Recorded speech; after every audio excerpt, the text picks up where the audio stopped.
The first thing I heard was my sister whispering, "Mom, stop smiling. The sponsor is looking for Elise."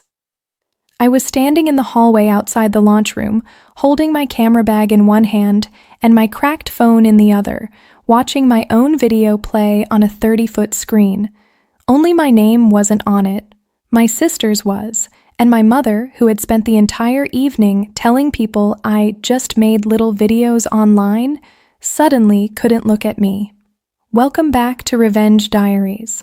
If you have ever been laughed at for chasing something your family didn't understand, hit like, subscribe, and comment where you're watching from. Tonight's story is about stolen work, a brand launch, and the moment a mother realized her jobless daughter was the only reason her favorite child looked successful. My name is Elise Carter. I'm 29, and I run a small YouTube channel from a converted bedroom in my apartment in Portland. Not a huge channel, not celebrity level, but real. I make product storytelling videos, brand edits, lifestyle reels, and behind-the-scenes content for small businesses that can't afford big agencies. I write scripts, shoot footage, edit sound, color grade, design thumbnails, and manage uploads. To my clients, I was a creator. To my mother, Elise Carter, I was still figuring things out. My younger sister, Vanessa, was different. Vanessa had always known how to look expensive. Perfect hair, perfect nails, perfect voice when wealthy people were nearby. She didn't just walk into rooms, she entered them like cameras were waiting. So when Vanessa announced she was launching her own skincare brand, everyone treated it like a family miracle. My mother cried, my aunt posted about it. My father said, "That girl always had business sense." And me? I got a text. "Elise, can you help with some content for the launch? Nothing big, just a little promo video." Nothing big. That phrase should have warned me. For 3 weeks, I worked after midnight filming soft product shots, glass bottles on linen cloth, water droplets sliding down labels, golden morning light across bathroom counters, Vanessa walking through a greenhouse, pretending she had personally created every formula.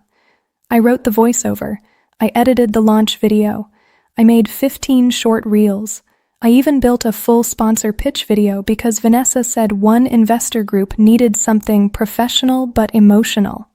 I didn't charge her, because she was my sister, because Mom said family supports family, and because some foolish part of me still believed if I helped enough, they would finally see that my YouTube career was not a joke. The launch was held at the Alder House, a modern event space with white brick walls, hanging plants, and a small stage at the front. There were influencers, local business owners, beauty editors, and a major sponsor called Haven & Co., represented by a calm, silver-haired man named Malcolm Pierce. I arrived early with my camera. Mom saw me and frowned. "You're wearing that?" I looked down at my black blazer, cream blouse, and wide-leg trousers. "What's wrong with it?" She sighed like I had brought shame to the family name. "It looks like something you'd wear to film in your bedroom." Vanessa walked up behind her in a champagne satin dress and laughed lightly. "Be nice, Mom. Elise is here to take content.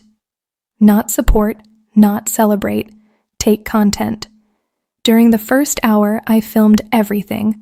Guests holding gift bags, Vanessa posing near the product wall, Mom glowing beside her as if she had personally founded the company. Then I heard her. My mother stood near the sponsor table with Malcolm Pierce and 2 women in tailored suits. "Elise is creative," she said, lowering her voice, but not enough. "She does YouTube, little videos, you know. It keeps her busy." One of the women smiled politely. Mom continued, "Vanessa is the serious one. This brand is a real career." I kept the camera lifted, but my finger froze over the record button. Little videos.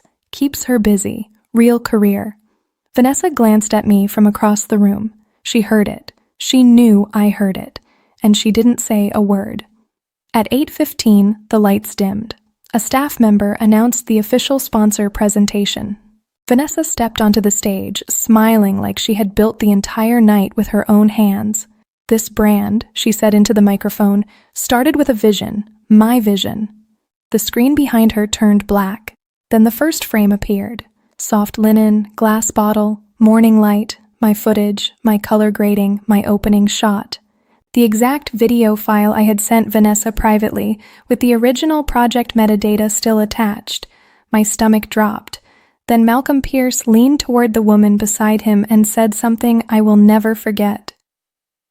"Why does this video file say edited by Elise Carter?" Vanessa's smile twitched.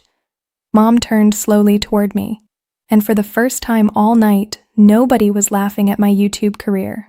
The video kept playing. My video. The one I had filmed in my apartment using 2 cheap softbox lights, a thrift store marble tray, and a borrowed macro lens from my friend Camille because Vanessa said she needed it quick and clean.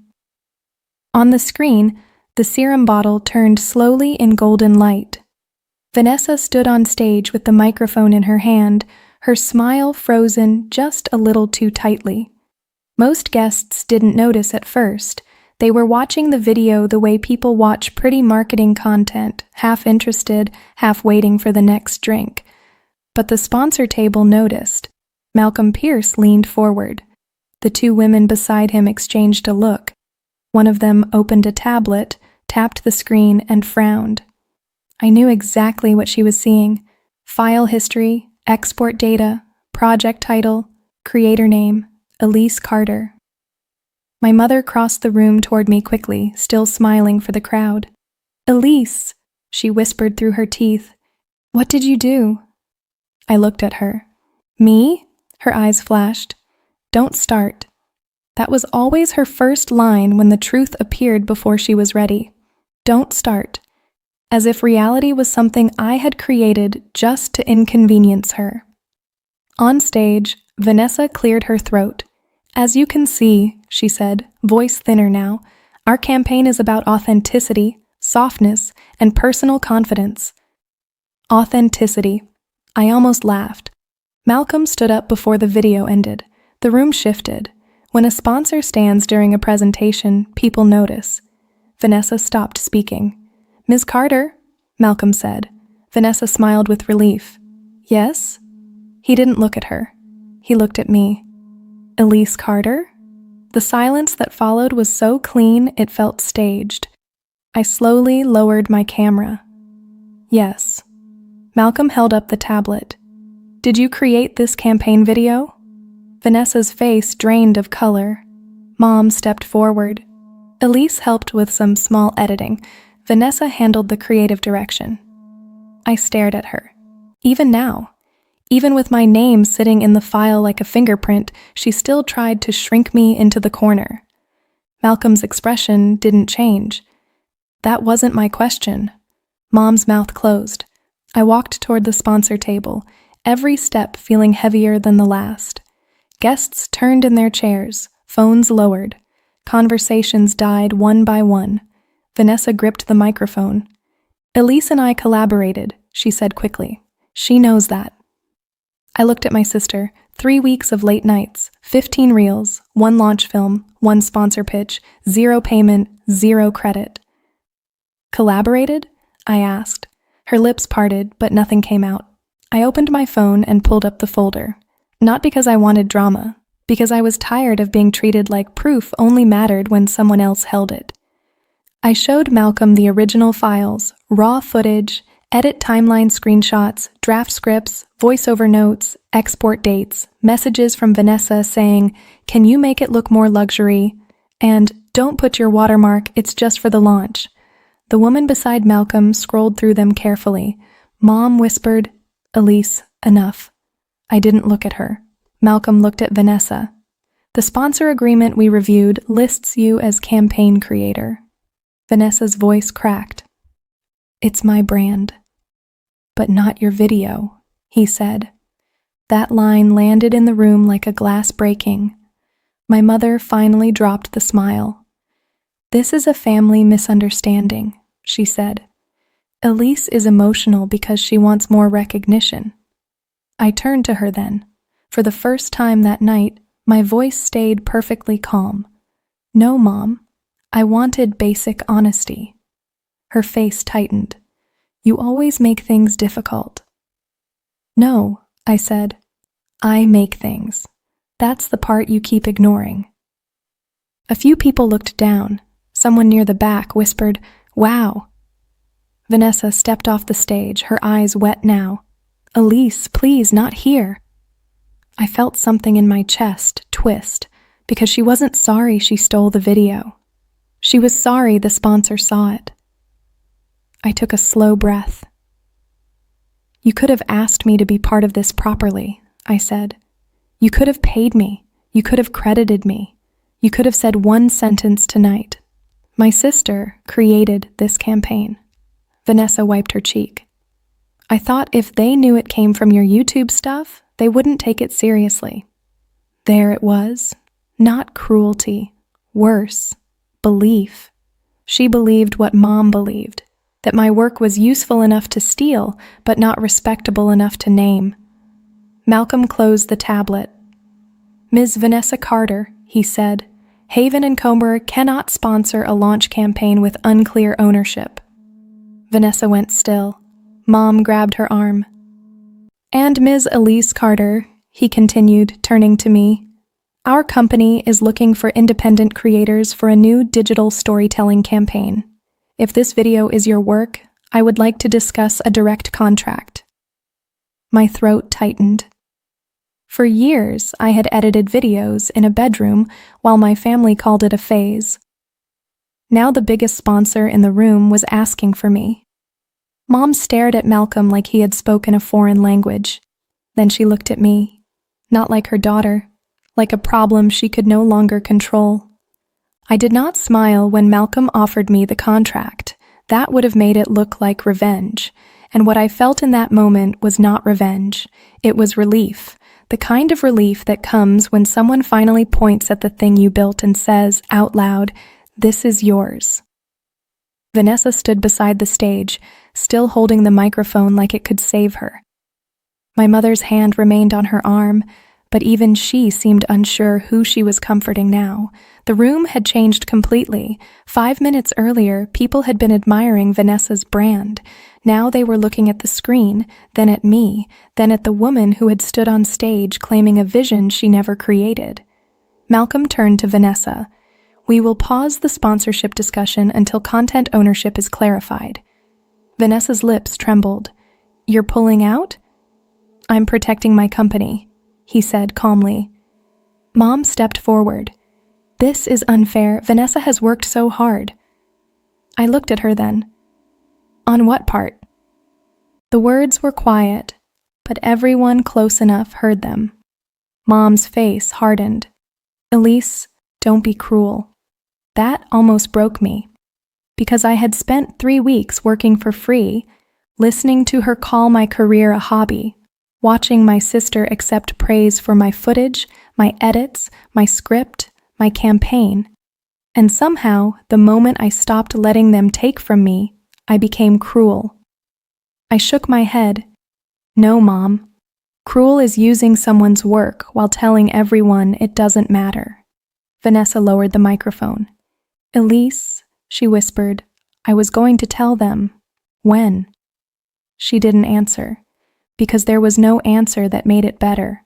Not after the sponsor signed in, not after the launch photos, not after every guest left believing she had built the campaign alone. I picked up my camera bag. For the first time all night, I wasn't there to film someone else's moment. I was leaving with my own. Malcolm gave me his assistant's card and said, "Monday morning, bring your portfolio." "I will," I said. Then I walked out. Mom followed me into the hallway. Her heels clicked behind me like a countdown. "Elise, stop." I stopped near the coat rack but didn't turn around. "You humiliated your sister," she said. I laughed once, small, tired. "No, I corrected the credits." She came around me, her eyes wet now. Vanessa needed this night. So did I. That stopped her. For once, my mother had no quick answer. I looked at her and finally said the thing I had carried for years. "You were proud when my work made Vanessa look successful. You were embarrassed when people found out it came from me." Her mouth opened, closed. Then she whispered, I didn't think people would understand what you do. I nodded slowly. That's because you never tried. I left without waiting for another excuse. On Monday, I walked into Haven & Co.'s office with my laptop, my hard drive, and the portfolio my family had treated like a phase. Malcolm and his team watched 5 of my campaign videos. Not one person asked if YouTube was a real job. They asked about audience retention, brand voice, editing workflow, deliverables, usage rights, and rates. Rates. A word my family never used when asking for my work. 2 weeks later, I signed a 6-month creator contract with Haven & Co.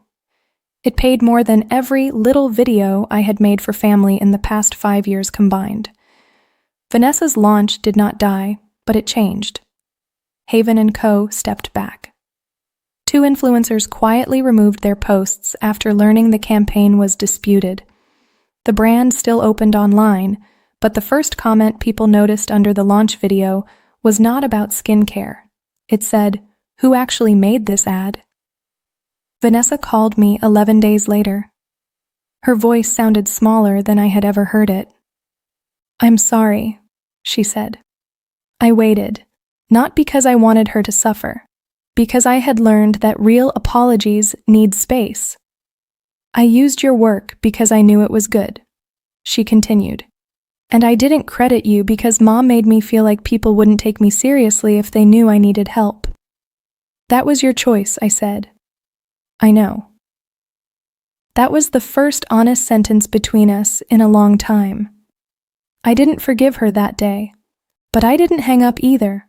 Mom took longer. 3 months later, after my first Haven & Co. campaign passed 1 million views, she sent me a text. "I saw your video. It looked professional. Professional, not beautiful, not proud. But from Lydia Carter, it was almost a confession."